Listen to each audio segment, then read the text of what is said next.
अस्सलाम वालेकुम व्यूअर्स। आज मैथ्स का मैट्रिक्स का एक टॉपिक है identity matrix with respect to multiplication. तो मैं आज आपको आइडेंटिटी मैट्रिक्स जो आई से डिनोट करते हैं किसी भी मैट्रिक्स के साथ जब मल्टीप्लाई करते हैं तो इसका रिजल्ट क्या आता है उसके बारे में। Identity matrix is also called unit matrix which is denoted by I. अगर 2 by 2 यानी ऑर्डर 2 हो, 2 × 2 हो तो इसमें 1 0 0 1 ये मैट्रिक्स होगा 2 by 2 का। और 3 by 3 यानी 3 रोज 3 कॉलम्स हो तो 0 1 0 0 0 1 0 0 0 1 ये 3 by 3 का यूनिट मैट्रिक्स या आइडेंटिटी मैट्रिक्स होगा। और ये आइडेंटिटी मैट्रिक्स जिसमें एक रो एक ही कॉलम हो तो ये आइडेंटिटी मैट्रिक्स होता। ये याद रखें कि किसी भी मैट्रिक्स ए हम लेते हैं वो आइडेंटिटी मैट्रिक्स के साथ जब मल्टीप्लाई करते हैं वो उसका आंसर वही यानी ए मैट्रिक्स आ जाएगा। या कोई एक मैट्रिक्स बी बाद में लेते हैं यानी identity matrix multiply by A matrix करते हैं तो भी ए आएगा। इसी तरह 3 by 3 के आइडेंटिटी मैट्रिक्स किसी ए मैट्रिक्स के साथ मल्टीप्लाई करते हैं तो वही ए मैट्रिक्स आता है। इसका प्रूफ के लिए हमने फर्ज कर लिया, लेट कर लिया कि एक मैट्रिक्स से 5 4 2 3 और आइडेंटिटी मैट्रिक्स 2 by 2 का 1 0 0 and 1 है। इसके वेरिफिकेशन के लिए हमने दोनों मैट्रिक्स को यानी मैट्रिक्स ए और आइडेंटिटी मैट्रिक्स दोनों को मल्टीप्लाई कर लिया। मींस कि 5 और 4 ये रो हैं, 1 और 0 को मल्टीप्लाई किया। 5 मल्टीप्लाई बाय 1 यानी 5 मल्टीप्लाई बाय 1 करते हैं plus 4 multiply by 0 5 multiply by 0 and plus 4 multiply by 1। और इसी तरह रो 2 को यानी 2 और 3 को इन दोनों कॉलम के साथ मल्टीप्लाई करते हैं। 2 multiply by 1 plus 3 multiply by 0 space 2 multiply by 0 plus 3 multiply by 1 ये आ जाएगा दोनों मैट्रिक्स का मल्टीप्लिकेशन।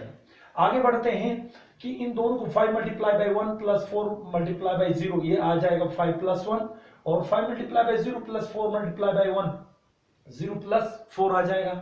2 मल्टीप्लाई बाय 1 करते हैं प्लस 3 मल्टीप्लाई बाय 0 तो 2 प्लस 0 आ जाएगा। इसी तरह 2 multiply by 0 plus 3 multiply by 1 यानी 0 प्लस 3 होगा।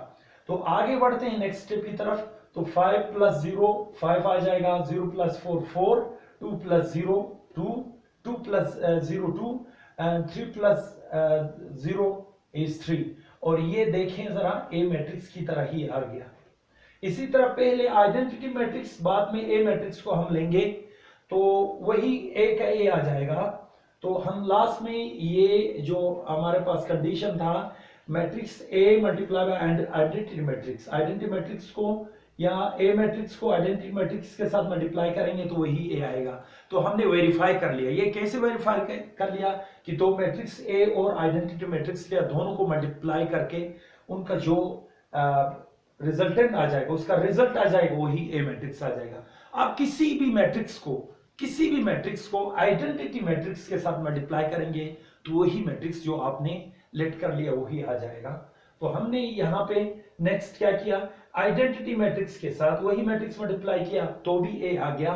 तो इसका मतलब क्या हुआ कि identity matrix A is equal to A matrix identity और दोनों का मल्टीप्लिकेशन ए के इक्वल आता है, जो हमने इस एग्जाम्पल के जरिए से इसका वेरीफाई कर लिया। तो ये था हमारा किसी भी आइडेंटिटी मैट्रिक्स को मल्टीप्लाई करते हैं तो इसका रिजल्ट क्या आता है, इसका रिजल्ट इसी तरह कुछ आपके सामने है। नेक्स्ट हमारा जो टॉपिक है डिटरमिनेंट ऑफ ए मैट्रिक्स। किसी भी मैट्रिक्स का डिटरमिनेंट कैसे निकालते हैं। डिटरमिनेंट निकालने के लिए फर्ज करता हम एक मैट्रिक्स लेते हैं और इसको डिटरमिनेंट उसी एक मैट्रिक्स का डिटरमिनेंट को DETA लिखते हैं। या अब मैट्रिक्स लेते हैं 2 by 2 का A B and C D ये मैट्रिक्स है, इसका डिटरमिनेंट लिखेंगे तो A मॉड्यूलस भी इसको कहते हैं, मॉड्यूलस A मॉड्यूलस, और इसके स्क्वायर ब्रैकेट्स को हम रिमूव करते हैं और इसके मॉड्यूलस में लिखते हैं, सीधे लाइन या पैरेलल लाइंस ड्रॉ करते हैं। और इसके बाद फर्स्ट प्रिंसिपल डायगोनल, ये A और D जो होगा फर्स्ट प्रिंसिपल डायगोनल होगा, इन दोनों का प्रोडक्ट होगा और ये फॉर्मूले का माइनस होता है। अब इसी तरह सेकंड प्रिंसिपल डायगोनल का प्रोडक्ट होगा, यानी first principal diagonal minus second principal diagonal, वो होगा डिटरमिनेंट ऑफ गिवन मैट्रिक्स या ए मैट्रिक्स का डिटरमिनेंट आ जाएगा। हाँ, आगे बढ़ते हैं इसी डिटरमिनेंट के बाद कि किसी भी डिटरमिनेंट का रिजल्टेंट या इसका रिजल्ट जीरो आता है, दैट इज सिंगुलर मैट्रिक्स। यानी किसी भी मैट्रिक्स का डिटरमिनेंट जीरो आपको आ जाएगा तो सिंगुलर मैट्रिक्स कहेंगे। और किसी भी मैट्रिक्स का कोई भी मैट्रिक्स ले ले, ए ले, बी ले ले, और इसके जितने भी 2x2 के एलिमेंट होंगे आपने डायरेक्ट कर लिया है, तो उसका रिजल्ट जीरो नहीं आ जाए, कोई रियल नंबर आ जाए, कोई भी माइनस में आ जाए या पॉजिटिव में आ जाए, तो वो फिर कहलाएगा नॉन सिंगुलर मैट्रिक्स।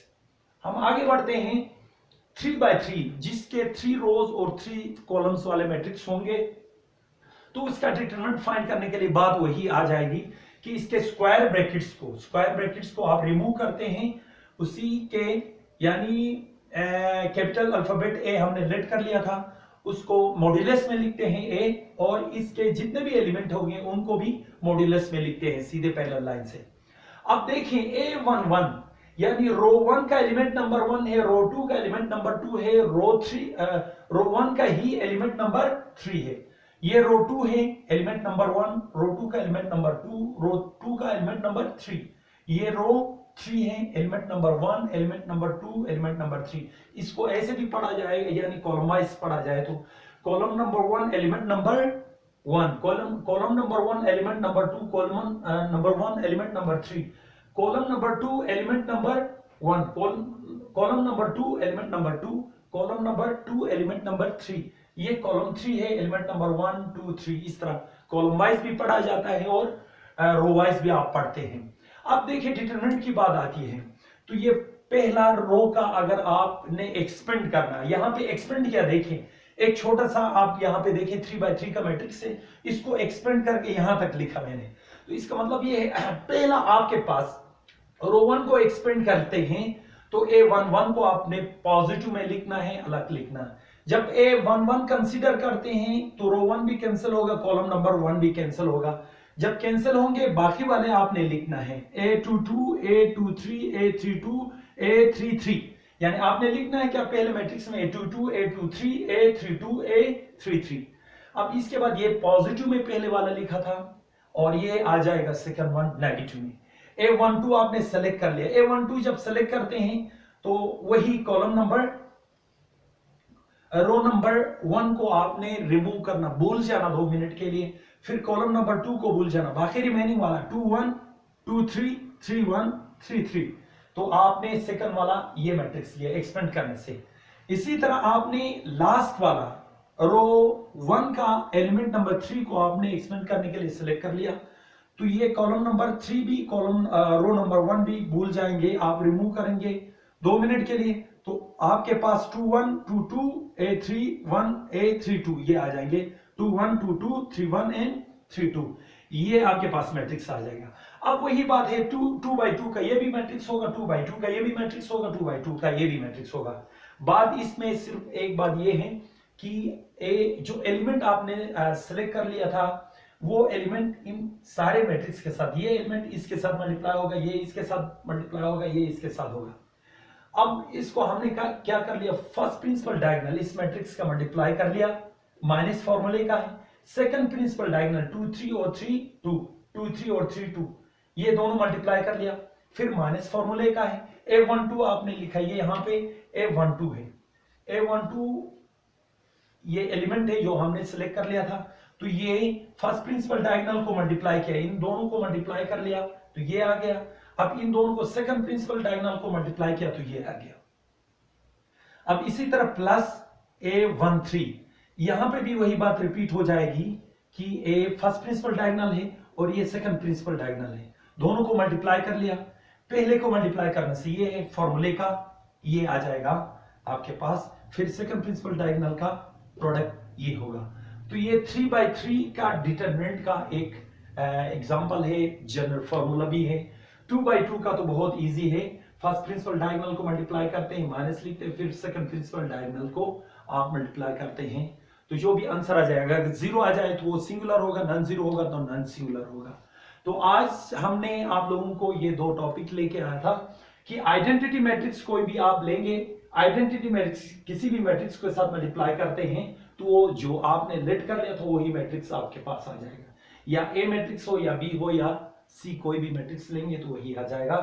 आपने नोट करना है कि ए मैट्रिक्स से आइडेंटिटी मैट्रिक्स के साथ मल्टीप्लाई करेंगे तो वही ए मैट्रिक्स आ जाएगा, या 3/3 का एक मैट्रिक्स से आइडेंटिटी मैट्रिक्स के साथ मल्टीप्लाई करते हैं तो वही मैट्रिक्स आ जाएगा। इसके वेरिफिकेशन ऑलरेडी मैंने आपको कुछ पढ़ाया। डिटरमिनेंट ऑफ मैट्रिक्स में 2/2 का और 3/3 का डिटरमिनेंट मैंने कुछ समझा, और जिस मैट्रिक्स का डिटरमिनेंट 0 सिंगुलर होगा और जिस मैट्रिक्स का डिटरमिनेंट 0 नहीं है तो नॉन सिंगुलर आ जाएगा। तो ये कुछ दो टॉपिक्स थे, आप लोगों को समझ में आएगा तो जरूर कमेंट्स करेंगे। आप लोगों का बहुत बहुत शुक्रिया।